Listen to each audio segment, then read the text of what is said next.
Question है कि राष्ट्रीय मानवाधिकार आयोग की स्थापना गठन किस वर्ष हुई थी। ये जो है मध्य निषेध सिपाही में 27 मार्च को ये सवाल आया था कि राष्ट्रीय मानवाधिकार आयोग का गठन किस वर्ष हुआ था। तो ये 1993 ईस्वी में 1993 ईस्वी में जो है मानवाधिकार आयोग का गठन हुआ था। अगला प्रश्न कि विश्व साक्षरता दिवस किस तिथि को मनाया जाता है। विश्व साक्षरता दिवस किस तिथि को मनाया जाता है। तो ये 28 सितंबर को विश्व साक्षरता दिवस मनाया जाता है। अगला है कि अशोक के किस शिलालेख में कलिंग युद्ध का वर्णन है। अशोक के किस शिलालेख में कलिंग युद्ध का वर्णन है। तो ये 13वां अशोक का 13वां जो शिलालेख है उसमें कलिंग युद्ध का वर्णन है। अगला प्रश्न है कि बंग भंग आंदोलन के समय कांग्रेस के अध्यक्ष कौन थे। जिस समय बंग भंग आंदोलन हुआ था उस समय कांग्रेस के अध्यक्ष कौन थे। तो वो थे गोपाल कृष्ण गोखले। उस समय गोपाल कृष्ण गोखले थे कांग्रेस के अध्यक्ष। अगला प्रश्न है कि भारत में ट्रेजर की लिस्ट सर्वप्रथम कब निर्गत की गई थी। ट्रेजर लिस्ट जो होता है वह सर्वप्रथम कब जारी की गई थी। तो ये 1917 ईस्वी में। ट्रेजर लिस्ट जो होता है वह 1916 ईस्वी में निर्गत की गई थी। अगला प्रश्न है कि रीढ़ में कितनी हड्डियां होती है। रीढ़ जो होता है रीढ़ पीछे की ओर उसमें कितनी हड्डियां होती है। तो इसमें 33 हड्डियां रीढ़ में 33 हड्डियां होती है। अगला प्रश्न है कि किस युद्ध के जीतने के पश्चात शेरशाह ने दिल्ली में अफगान सत्ता की स्थापना की। किस युद्ध के जीतने के बाद शेरशाह में दिल्ली में अफगान सत्ता की स्थापना की। तो ये चौसा का युद्ध जीतने के बाद। अगला प्रश्न है कि कौन सा ग्रह हरे प्रकाश उत्सर्जित करता है। वह कौन सा ग्रह है जो हरा प्रकाश उत्सर्जित करता है। तो ये यूरेनस जो है ये हरा प्रकाश उत्सर्जित करता है। अगला प्रश्न कि अखिल भारतीय किसान सभा के प्रथम अध्यक्ष कौन थे।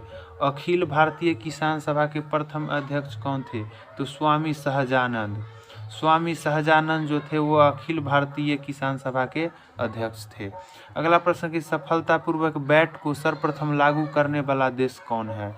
वैट को सर्वप्रथम लागू करने वाला देश कौन सा है। तो ये फ्रांस जो है सर्वप्रथम सफलतापूर्वक वैट को लागू किया था। अगला प्रश्न है कि नेहरू पर्वतारोहण संस्थान किस राज्य में स्थित है।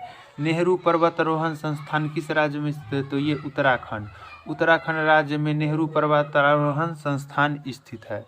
अगला है महमूद गजनबी ने भारत पर अंतिम बार आक्रमण किस वर्ष किया था। महमूद गजनबी जो थे ये भारत पर अंतिम बार आक्रमण किस वर्ष किए थे। ये 1027 ईस्वी में भारत पर पहली बार आक्रमण किए थे।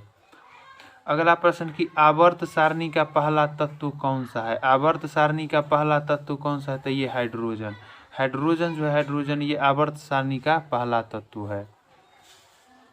अगला प्रश्न कि इंडियन एसोसिएशन कांग्रेस का विलय कब हुआ था। इंडियन एसोसिएशन कांग्रेस जो है उसका विलय कब हुआ था। ये 1886 ईस्वी में। इंडियन एसोसिएशन का कांग्रेस में विलय 1886 ईस्वी में हुआ था। अगला प्रश्न है कि आर्थिक उदारीकरण का जनक किसे कहा जाता है। आर्थिक उदारीकरण का जनक किसे कहा जाता है। तो ये डॉक्टर मनमोहन सिंह को आर्थिक उदारीकरण का जनक कहा जाता है। अगला प्रश्न कि किस संविधान संशोधन के तहत लोकसभा के कार्यकाल को 6 वर्ष से घटाकर 5 वर्ष किया गया। किस संविधान संशोधन के तहत लोकसभा के कार्यकाल को 6 वर्ष से घटाकर 5 वर्ष किया गया। तो ये 44वां संविधान संशोधन के अंतर्गत हुआ था ये। अगला प्रश्न है कि मयूर सिंहासन का निर्माण करने वाला मुख्य सलाहकार कौन था। मयूर सिंहासन का निर्माण करने वाला मुख्य सलाहकार कौन था। तो ये बेबादल खान जो थे ये मयूर सिंहासन का निर्माण कराने वाला शासक थे। अगला प्रश्न कि भारतीय संविधान के किस अनुच्छेद में धन विधेयक की परिभाषा है। भारतीय संविधान के किस अनुच्छेद में धन विधेयक की परिभाषा है। तो ये अनुच्छेद 110 में धन विधेयक की परिभाषा है। अगला प्रश्न कि सफेद फास्फोरस को किस में संरक्षित रखा जाता है। सफेद फास्फोरस जो होता है उसको कहाँ पर संरक्षित रखा जाता है। तो इसको पानी के अंदर, क्योंकि वो खुद ही जलने लगता है इसलिए इसको पानी के अंदर संरक्षित किया जाता है। अगला प्रश्न कि आज़ादी के पूर्व प्रथम स्वाधीनता दिवस कब मनाया गया है? आज़ादी के पूर्व प्रथम स्वाधीनता दिवस कब मनाया गया था? तो ये 1930 ईस्वी में प्रथम स्वाधीनता दिवस आज़ादी के पूर्व 1930 ईस्वी में मनाया गया था। अगला प्रश्न है कि देश में आपातकाल अब तक कितनी बार लागू हुआ है? देश में अब तक आपातकाल कितनी बार लागू हुआ है? तो ये 3 बार लागू हुआ है देश में अब तक आवर्तकाल। अगला प्रश्न है कि आवर्त सारणी का पहला बड़ा आवर्त कौन सा है? आवर्त सारणी का सबसे बड़ा आवर्त कौन सा है? तो ये तीसरा। आवर्त सारणी का तीसरा आवर्त जो है वह सबसे बड़ा है। अगला है कि आर्कमिडीज किस देश के मूल निवासी थे? आर्कमिडीज जो है वह किस देश के मूल निवासी थे? तो आर्कमिडीज ग्रीस के निवासी थे। ग्रीस के निवासी थे आर्कमिडीज। अगला है कि हाथी गुम्फा अभिलेख में किसकी उपलब्धियों का वर्णन है? हाथी गुम्फा जो अभिलेख है उसमें किसकी उपलब्धियों का वर्णन है? तो ये खारवेल की उपलब्धियों का वर्णन है हाथी गुम्फा अभिलेख में। मुख्य चुनाव आयुक्त की नियुक्ति कौन करता है? मुख्य चुनाव आयुक्त जो होता है उसकी नियुक्ति कौन करता है? तो मुख्य चुनाव आयुक्त की नियुक्ति कौन करता है? राष्ट्रपति। राष्ट्रपति के द्वारा मुख्य चुनाव आयुक्त की नियुक्ति किया जाता है। अगला है मिश्रित अर्थव्यवस्था दोहरी अर्थव्यवस्था है, किसने कहा था? मिश्रित अर्थव्यवस्था जो है वह दोहरी अर्थव्यवस्था है, यह किसने कहा था? तो ये पूर्व हेंसन के द्वारा मिश्रित अर्थव्यवस्था को दोहरी अर्थव्यवस्था कहा गया था। अगला प्रश्न है कि नेल्सन मंडेला की मृत्यु किस वर्ष हुई थी? नेल्सन मंडेला जो है उसकी मृत्यु किस वर्ष हुई थी? तो ये 2013 में 2013 में नेल्सन मंडेला की मृत्यु हुई थी। अगला प्रश्न है कि परिसीमन आयोग का पादेन सदस्य कौन होता है? परिसीमन आयोग का पादेन अध्यक्ष कौन होता है? तो ये मुख्य चुनाव अधिकारी जो होते हैं वो परिसीमन आयोग के पादेन अध्यक्ष होते हैं। अगला प्रश्न है कि किसी विधेयक के धन विधेयक होने का अंतिम निर्णय कौन करता है? किसी भी विधेयक को धन विधेयक होने का अंतिम निर्णय कौन करता है? तो अंतिम निर्णय करता है लोकसभा अध्यक्ष। लोकसभा अध्यक्ष जो है यह अंतिम निर्णय करता है।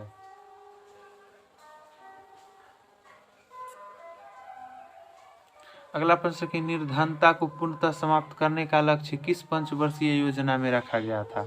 निर्धनता को पूर्णतः समाप्त करने का लक्ष्य किस पंचवर्षीय योजना में किया गया था? तो ये 8वीं पंचवर्षीय योजना।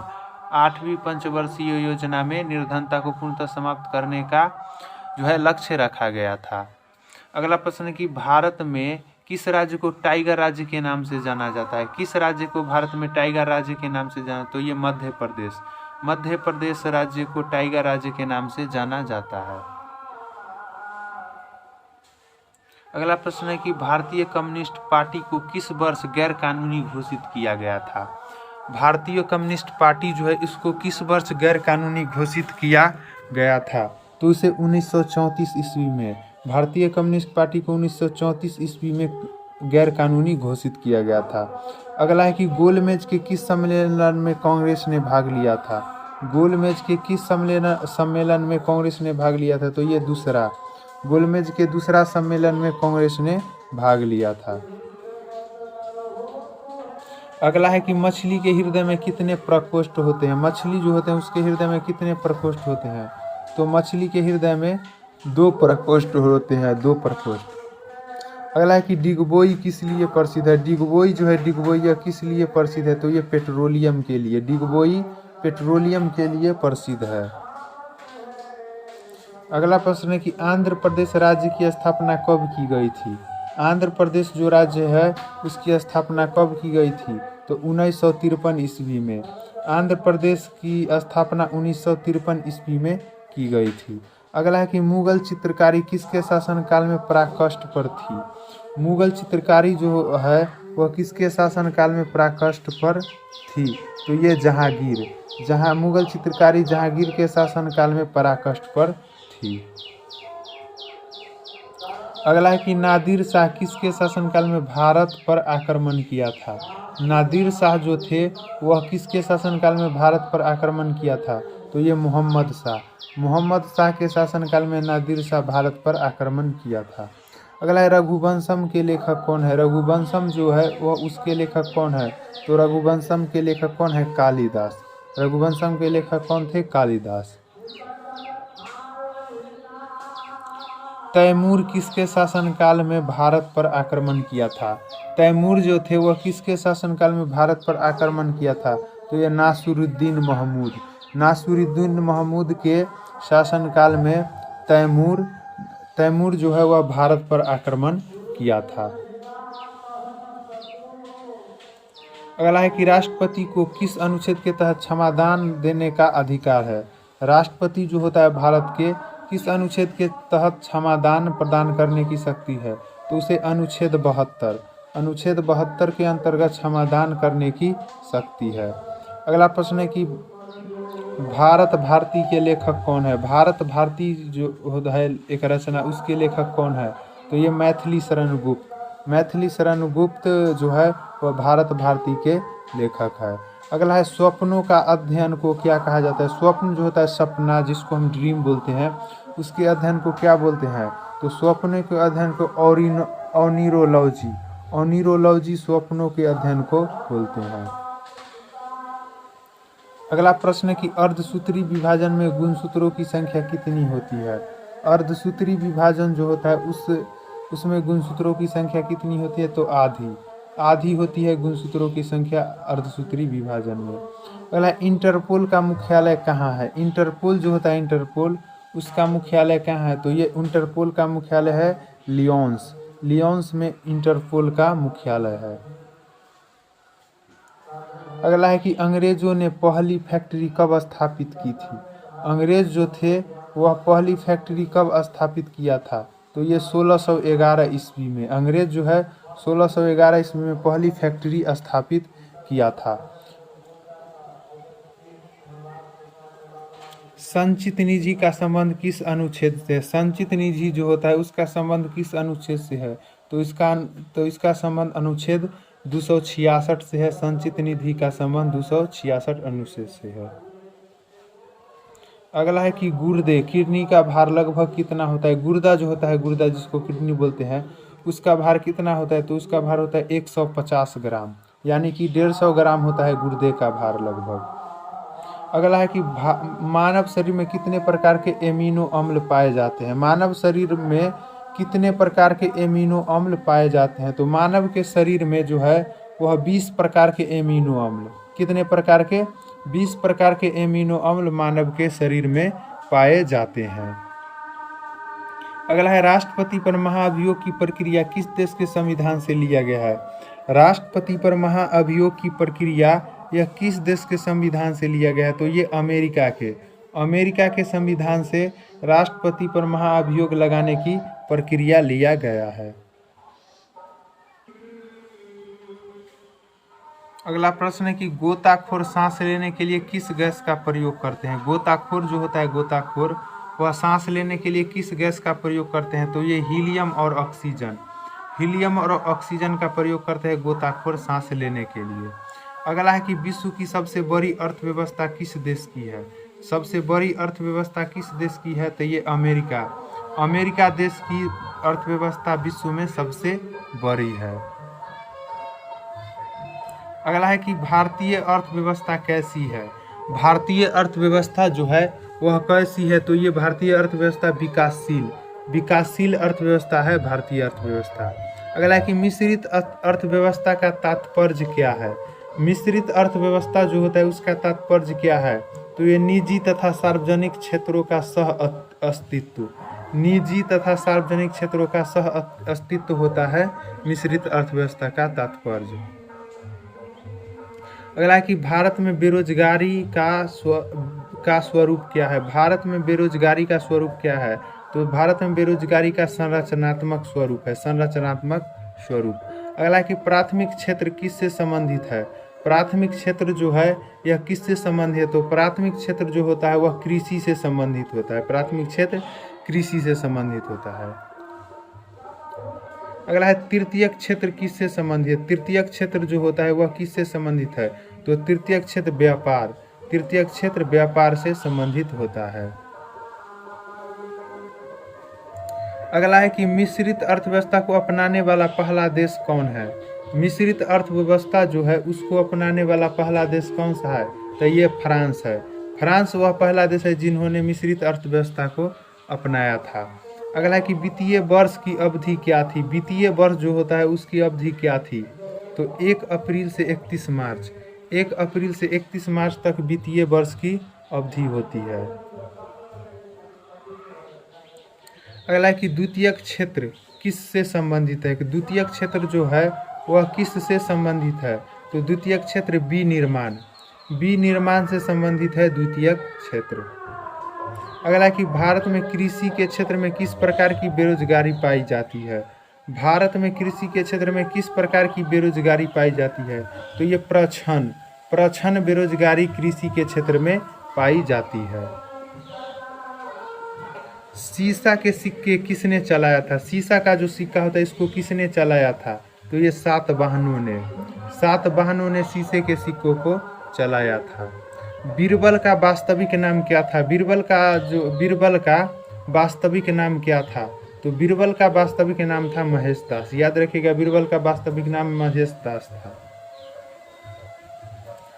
अगला है मुगल काल की राजकीय भाषा क्या थी। मुगल काल की राजकीय भाषा क्या थी, तो मुगल काल की राजकीय भाषा फारसी थी। मुगल काल की राजकीय भाषा क्या थी, फारसी। अगला है कि चंगेज खान ने भारत पर आक्रमण किसके शासनकाल में किया था। चंगेज खान जो थे वह भारत पर आक्रमण किसके शासनकाल में किए थे, तो ये इल्तुतमिश। चंगेज खान इल्तुतमिश के शासनकाल में भारत पर आक्रमण किए थे। अगला है कि आज़ाद हिंद फौज का गठन किस वर्ष हुआ था। आज़ाद हिंद फौज का गठन किस वर्ष हुआ था, तो ये 1943 ईस्वी। 1943 ईस्वी में आज़ाद हिंद फौज का गठन हुआ था। अगला है कि गांधी जी दक्षिण अफ्रीका से कब लौटे थे।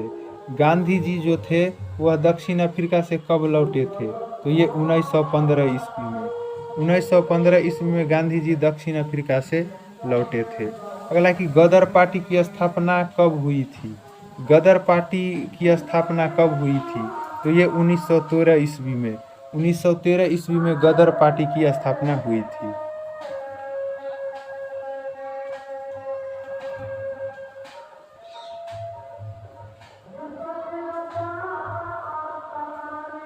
अगला प्रश्न है कि खजुराहो के मंदिर को किस शासकों द्वारा बनवाया गया। खजुराहो का मंदिर जो है इसको किस शासकों द्वारा बनवाया गया, तो खजुराहो के मंदिर को चंदेल शासकों के द्वारा खजुराहो के मंदिर को बनवाया गया। अगला है कि प्रथम गोलमेज सम्मेलन कब हुआ था। प्रथम गोलमेज सम्मेलन जो हुआ था वह कब हुआ था, तो ये 12 नवंबर 1930। 12 नवंबर 1930 को प्रथम गोलमेज सम्मेलन हुआ था। अगला है कि बंगाल में द्वैत शासन के संस्थापक कौन थे। बंगाल में जो द्वैत शासन हुआ था उसके संस्थापक कौन थे, तो ये थे रॉबर्ट क्लाइव। रॉबर्ट क्लाइव जो थे वो बंगाल में द्वैत शासन के स्थापना किया था। अगला है कि क्रिप्स मिशन भारत कब आया था। क्रिप्स मिशन जो है वह भारत कब आया था, तो ये 1942 ईस्वी में। क्रिप्स मिशन जो है वह 1942 ईस्वी में भारत आया था। अगला है दीन-ए-इलाही की शुरुआत अकबर द्वारा कब किया गया। दीन-ए-इलाही की शुरुआत अकबर द्वारा कब किया गया, तो दीन-ए-इलाही की शुरुआत अकबर द्वारा 1582 ईस्वी में। 1582 ईस्वी में दीन-ए-इलाही अकबर द्वारा शुरू किया गया। अगला है कि अकबर के दरबार में आने वाला पहला अंग्रेज कौन था। अकबर के दरबार में आने वाला पहला अंग्रेज जो था वह कौन था, तो ये रॉल्फ पिच जो थे वे अकबर के दरबार में आने वाला पहला अंग्रेज था। अगला कि स्वतंत्रता का अधिकार किस अनुच्छेद में वर्णित है। स्वतंत्रता का जो अनुच्छेद अधिकार है वह किस अनुच्छेद में वर्णित है, तो अनुच्छेद 21 में। अनुच्छेद 21 में वर्णित है स्वतंत्रता का अधिकार। अगला है कि डीएनए किसका बना होता है। डीएनए जो होता है डीएनए वह किसका बना होता है, तो डीएनए प्रोटीन का बना होता है। याद रखिएगा, प्रोटीन का बना होता है डीएनए। अगला है भारत के सबसे उत्तरी सीमा इंदिरा कौल किस राज्य में स्थित है। भारत की सबसे उत्तरी सीमा इंदिरा कौल जो है वह किस राज्य में स्थित है, तो इंदिरा कौल कहाँ है, जम्मू कश्मीर में। इंदिरा कौल जम्मू कश्मीर राज्य में स्थित है।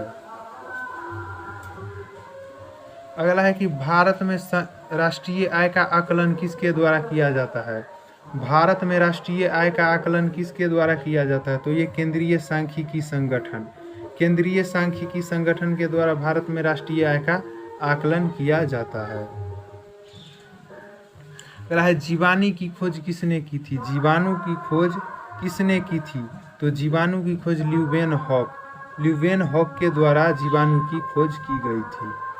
अगला है कि भारत का सबसे दक्षिणतम बिंदु इंदिरा पॉइंट कहाँ पर स्थित है? भारत का सबसे दक्षिणतम बिंदु जो है इंदिरा पॉइंट, वह कहाँ पर स्थित है? ये निकोबार में, निकोबार में दक्षिणतम बिंदु इंदिरा पॉइंट स्थित है।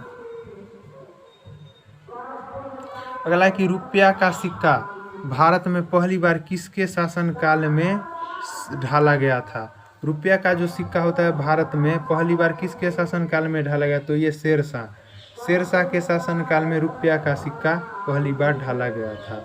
अगला है कि बिहार के प्रथम मुख्यमंत्री कौन थे? बिहार के प्रथम मुख्यमंत्री कौन थे? तो ये श्री कृष्ण सिंह थे। श्री कृष्ण सिंह जी थे, वह बिहार के प्रथम मुख्यमंत्री थे। अगला है कि इटली का एकीकरण कब हुआ था? इटली जो है इटली, उसका एकीकरण कब हुआ था? तो 1861 ईस्वी में, 1861 ईस्वी में इटली का एकीकरण हुआ था। अगला है कि हल चलाने के निशान हड़प्पा सभ्यता के किस स्थल से प्राप्त हुए थे? हल चलाने का जो निशान है वह हड़प्पा सभ्यता के किस स्थल से प्राप्त हुए थे? तो ये जो है ये कालीबंगन से प्राप्त हुए थे हल चलाने के निशान हड़प्पा सभ्यता के। तैमूर लंग ने भारत पर कब आक्रमण किया था? तैमूर लंग जो थे वो भारत पर कब आक्रमण किए थे? तो ये 1398 ईस्वी में तैमूर लंग भारत पर आक्रमण किए थे। नागार्जुन सागर परियोजना किस नदी पर स्थित है? नागार्जुन सागर परियोजना जो है वह किस नदी पर स्थित है? तो ये कृष्णा नदी पर। नागार्जुन सागर परियोजना जो है वह कृष्णा नदी पर स्थित है। गांधी इरविन समझौता कब हुआ? गांधी इरविन समझौता जो है वह कब हुआ था? तो ये 1931 ईस्वी में, 1931 ईस्वी में गांधी इरविन समझौता हुआ था। अगला है कि हिरोशिमा पर गिराए गए बम का क्या नाम था?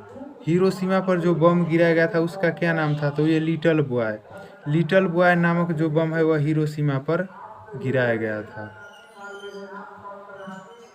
अगला प्रश्न है कि संसद में आम बजट कौन प्रस्तुत करता है? संसद में आम बजट कौन प्रस्तुत करता है? तो ये वित्त मंत्री जो है वह संसद में आम बजट प्रस्तुत करता है। अगला कि हड़प्पा सभ्यता की किस स्थान से कांस्य की बनी नर्तकी की मूर्ति, यहाँ पर होगा कांस्य की बनी नर्तकी की मूर्ति मिली है? तो हड़प्पा सभ्यता के मोहनजोदड़ो से जो है वह कांस्य की बनी नर्तकी की मूर्ति मिली है। अगला है कि राष्ट्रपति द्वारा आपात की घोषणा को कितने समय के अंदर अनुमोदित हो जाना चाहिए? राष्ट्रपति के द्वारा आपात की घोषणा को कितने समय के अंदर अनुमोदन हो जाना चाहिए? तो इसको जो है 1 माह के अंदर जो है अनुमोदन हो जाना चाहिए। अगला कि सूर्य मंदिर कहाँ स्थित है? सूर्य मंदिर वह कहाँ स्थित है? तो सूर्य मंदिर उड़ीसा में स्थित है। कहाँ स्थित है सूर्य मंदिर? उड़ीसा में। अगला कि भारत में चुनाव की सबसे छोटी इकाई कौन सा है?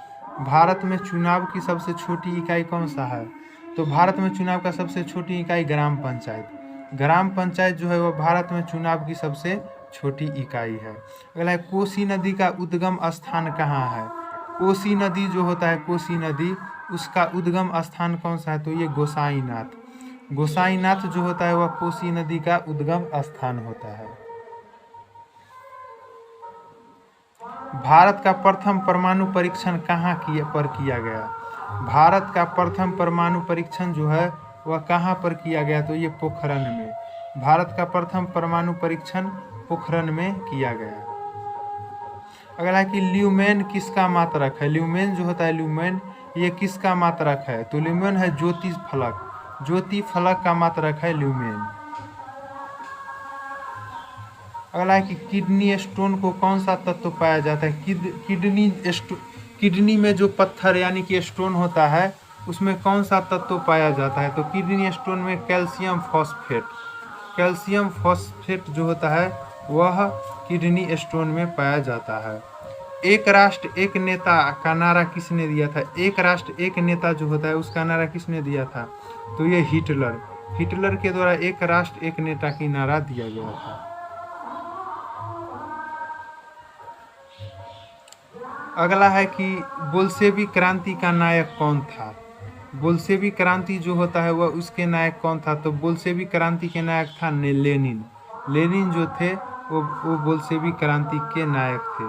अगला है कि जयसल्म समझौता किन दो देशों के बीच हुआ था? जयसल्म समझौता जो है जयसल्म समझौता ये किन दो देशों के बीच संपन्न हुआ था? तो भारत और चीन के बीच ये समझौता हुआ था।